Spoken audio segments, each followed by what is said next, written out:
Garden Basics with Farmer Fred is brought to you by Smart Pots, the original lightweight, long-lasting fabric plant container. It's made in the USA. Visit smartpots.com/Fred for more information and a special discount. That's smartpots.com/Fred.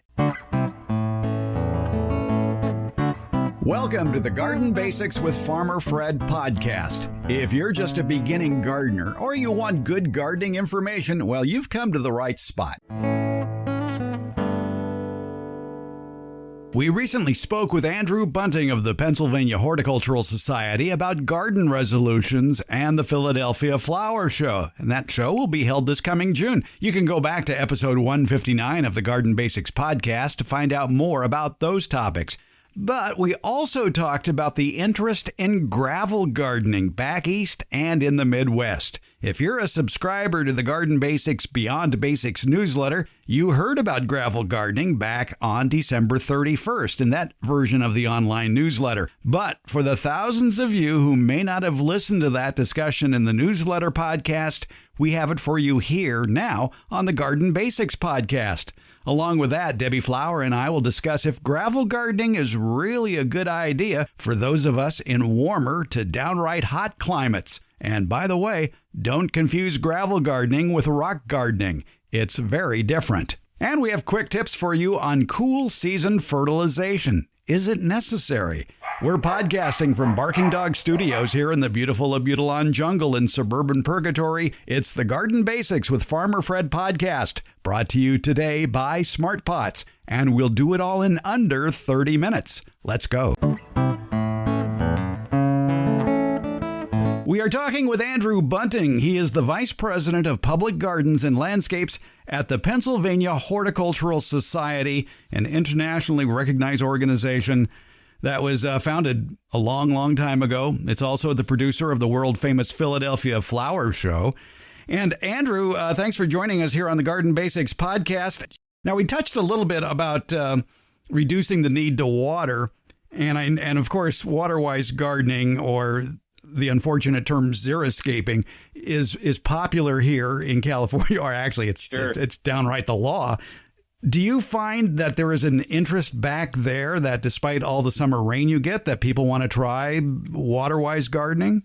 Yeah, we don't have the same drought situations that a large parts of California have, but we do have periods of drought. You know, we might have, a couple months where we get hardly any water whatsoever. So I think for those who want to just reduce water in general, that type of gardening might be appealing. I think out here, it's actually more of an aesthetic.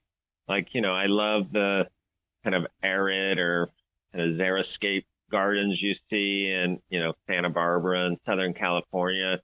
And that, so that type of aesthetic is one that you often don't see around here. So what's starting to gain in popularity, and I've seen it actually across, I would say in the eastern part of the United States, and often where I look for trends is what are botanic gardens and arboreta doing?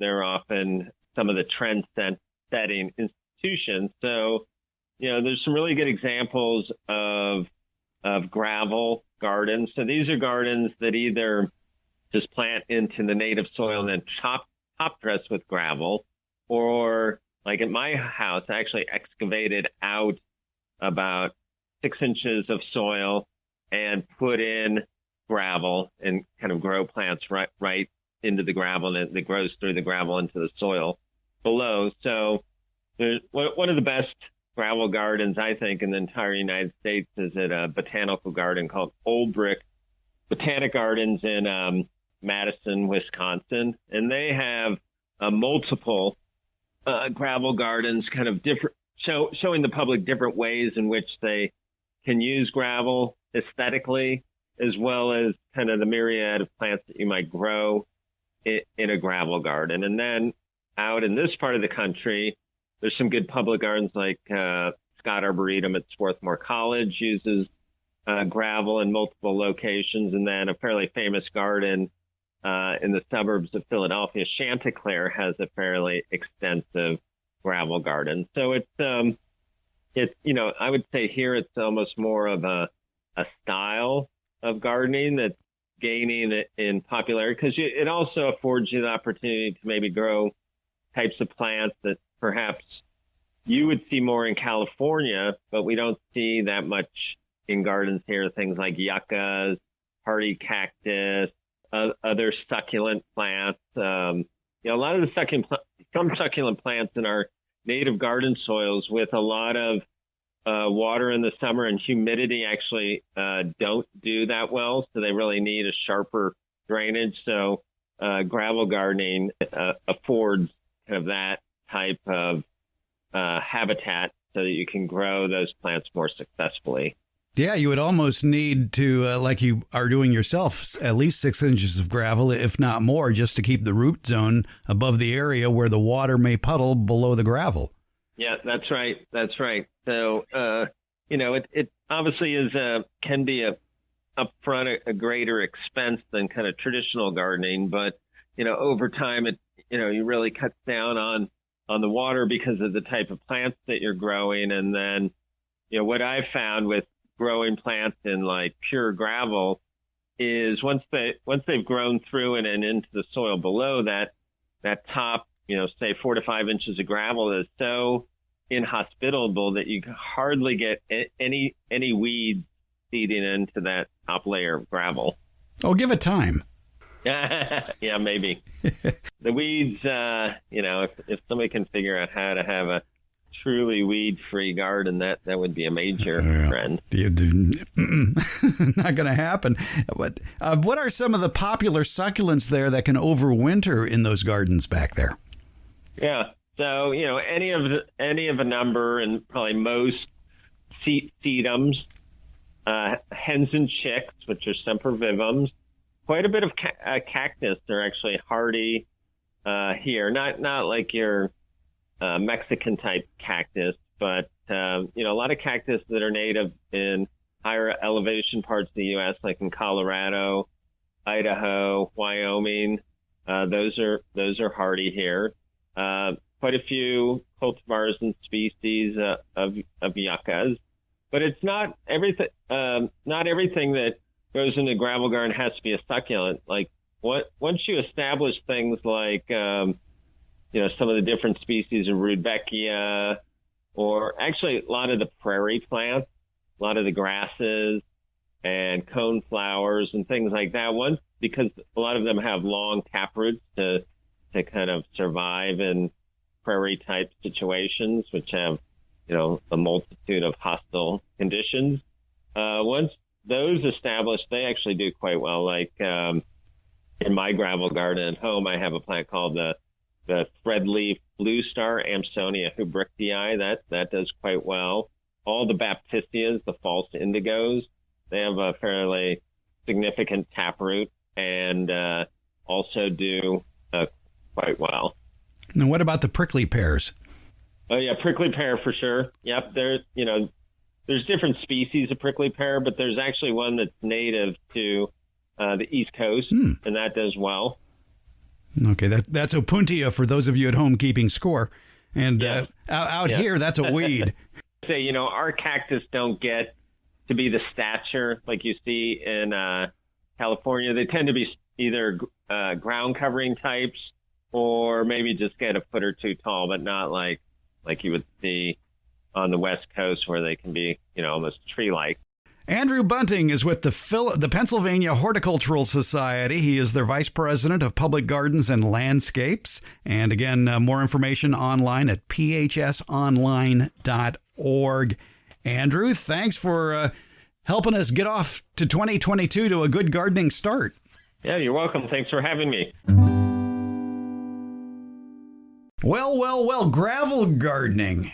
Does that apply to people in USDA Zone 9, people in the Southwest? Because gravel gardening is not rock gardening.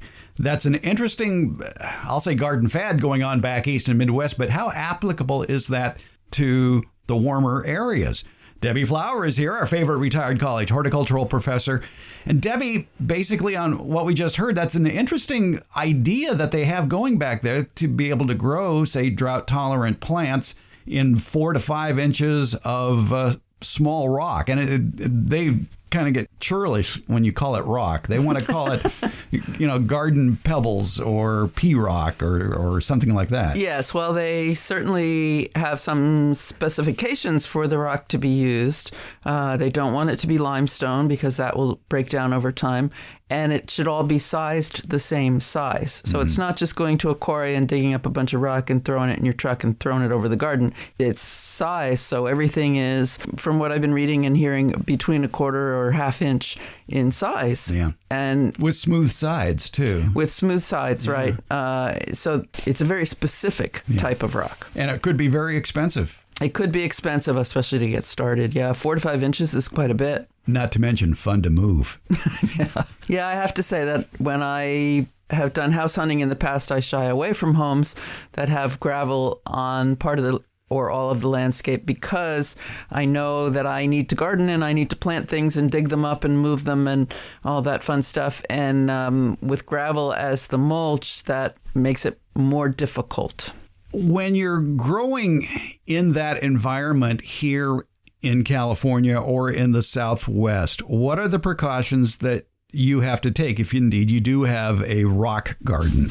Heat, I would think, would be a problem. There are some plants that prefer a mulch of rock or gravel, but 4 to 5 inches is not what I would consider a mulch for those plants. The goal of gardening for me in a hot, dry climate is to create shade and cooler places in the garden in the summertime. And gravel will not allow that because gravel reflects heat and light, especially depending on the color.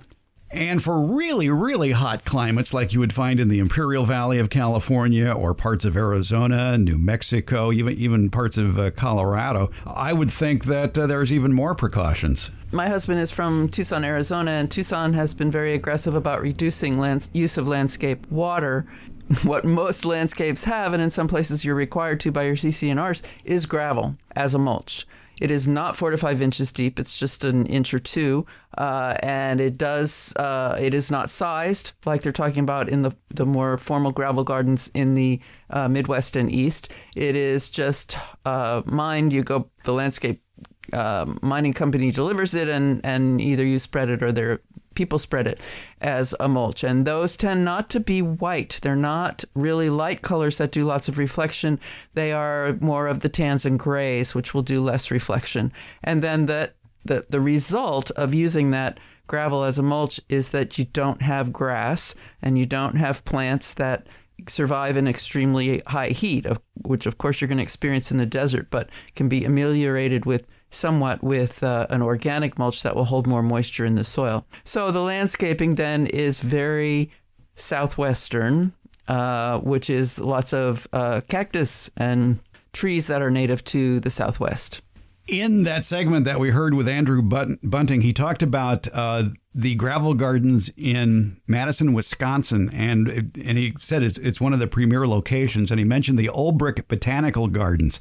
And if you go online, and we'll have a link to it, to what they've done there as far as putting in a pebble garden.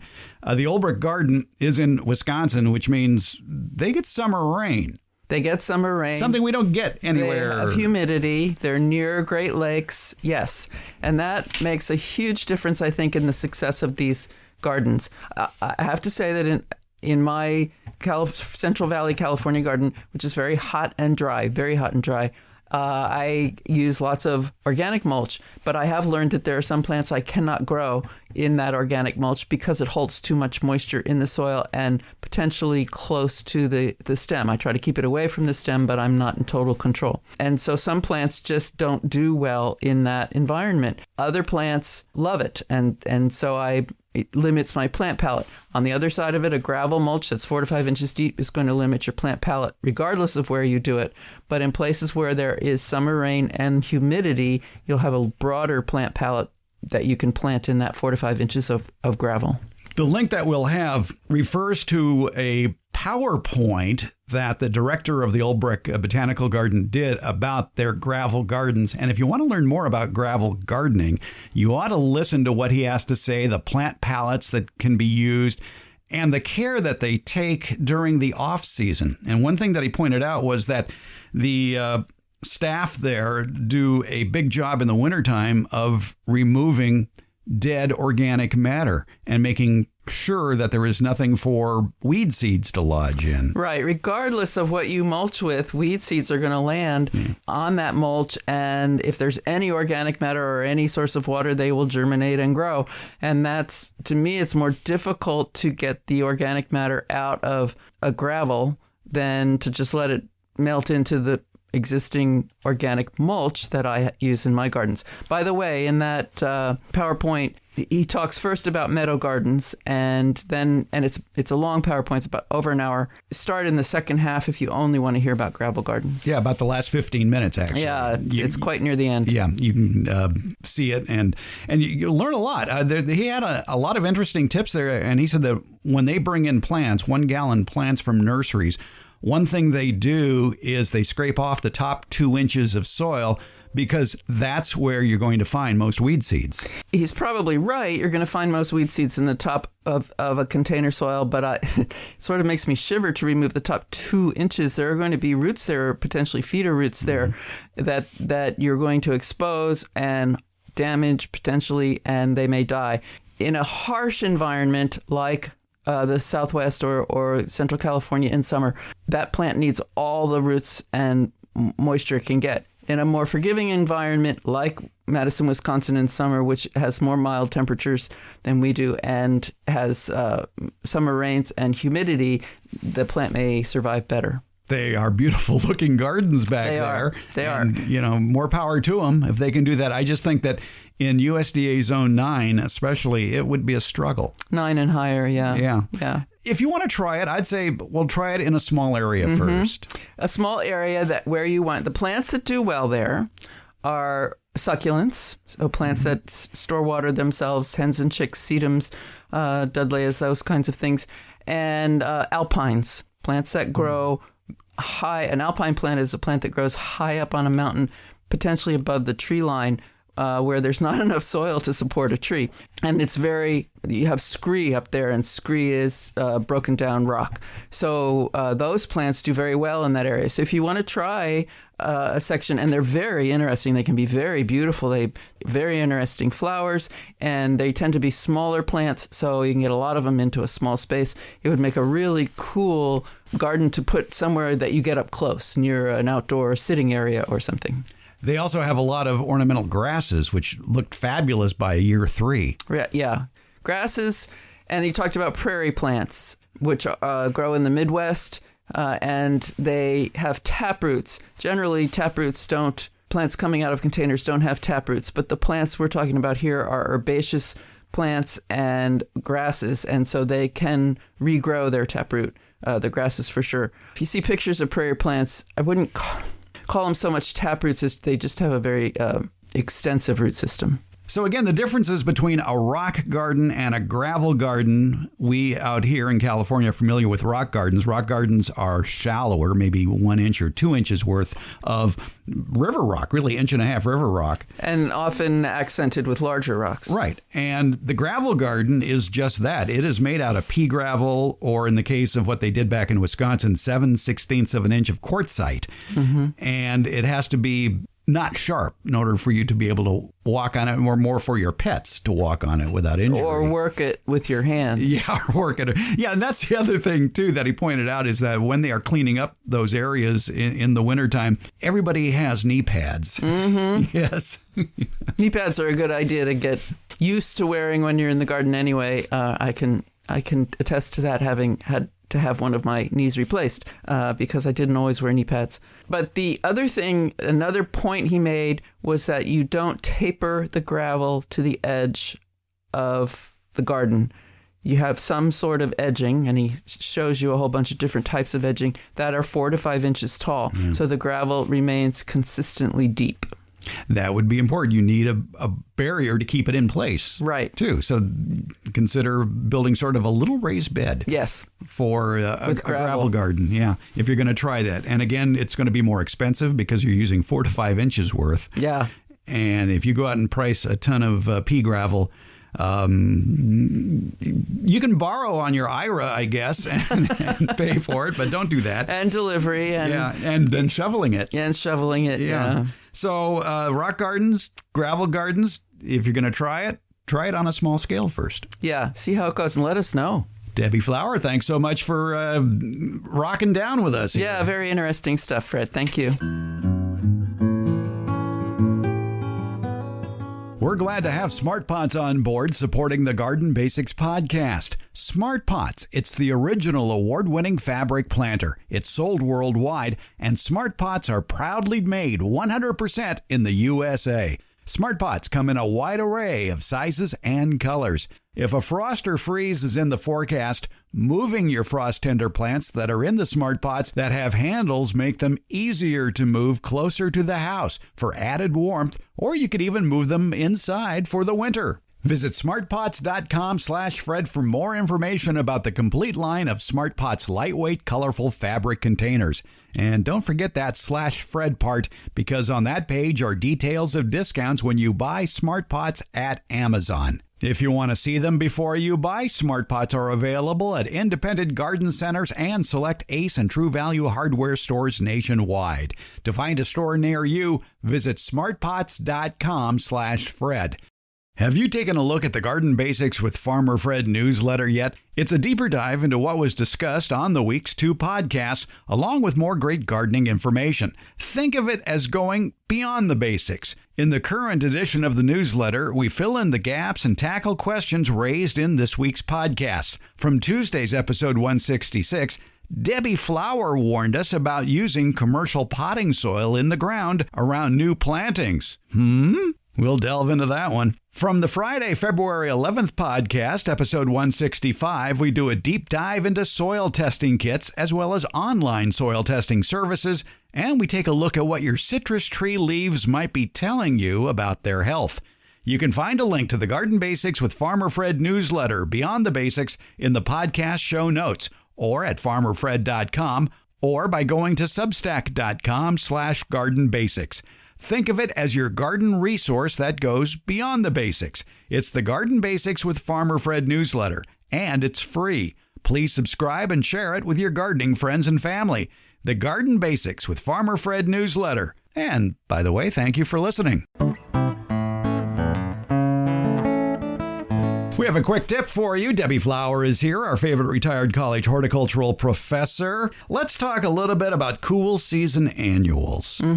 They, in USDA zones 9 and 8 and parts of 7, they can perform. They can bloom. They can grow. Yes, we can have some very colorful gardens. Even in winter, even though the temperatures might be down in the 30s and 40s and 50s. The soil temperature is still 40, 45 degrees, so there's some activity going there. Right. Roots are still active, not fast, but things are still going on. They're still able to absorb. Do you need, then, to fertilize cool season annuals? Need is a strong word, and it would apply to fertilizing anything, really. Plants make their own food, and they use nutrients that they get through the environment and absorb through their roots to make that food. The time to fertilize is when they show you that they don't have enough of those nutrients. And that is when they have very small new leaves and they're losing all of their older leaves down at the bottom or closer to the trunk. Or they're all turning yellow. That would be a nitrogen deficiency. Or when you're seeing different streaks of yellow, let's say, in the leaves. That could be a micronutrient deficiency. The plant should be flowering, producing flower buds and opening them, and it's not. Or the plant should be producing fruit, and the fruit should be expanding, and it's not. Those are deficiency symptoms, and that's when you apply nutrition, which in the form of fertilizer. In the cool season, the whole process, all those processes are very slow in the plant. And if you have soil that has been mulched with organic matter for a long time, long enough that organic matter has started to break down and release nutrients to the soil, you typically will not need to fertilize the winter annuals. That makes a lot of sense, too, because mulch is a slow-release fertilizer. As it breaks down, it's feeding the soil, and if you've had that mulch for a long time, like you say, then your plants are slowly being fed. And I think we all prefer to be slowly fed. Yes. It's painful to eat too much at one sitting. Yeah, exactly. And a plant can show that symptom as well. Yes, they can. They can burn when you give them too much fertilizer. Yes, cool season annuals need nutrition because they're alive and they're flowering or fruiting or whatever it is you have them for, or just growing green parts. But do we need to add fertilizer? Only if we see deficiency symptoms. And it can't hurt to do a soil test, too. Absolutely. To find out exactly what it needs. And you can buy soil tests that do more than just measure pH. The less expensive soil test kits will also measure nitrogen, phosphorus, and potassium. Mm-hmm. But you can go beyond that and buy a more expensive soil test kit to check for micronutrient deficiencies. Yes, you can. And if you have any sort of a chemistry interest, or someone in your family does, it's lots of fun to do these tests, and you mix chemicals and shake things and add soil and time it, and it changes color. It's lots of fun. Or if you were like me and a D student in high school chemistry, you can send off a soil sample to inexpensive places that come back with very extensive soil test reports. The University of Massachusetts Amherst and Colorado State University. Just do an internet search for soil test UMass Amherst or soil test Colorado State, and the details will pop up on for $15, $20, $25. You can get a complete soil test. And they will give you the directions on how to take the soil samples, etc. Yes, they will. And it's... follow them. And follow them. Yes, exactly. Don't do shortcuts. All right. Well, we've learned something about cool season annuals. Feed them with mulch. Yeah. Prepare your soil for them. There you go. Debbie, thank you. You're welcome.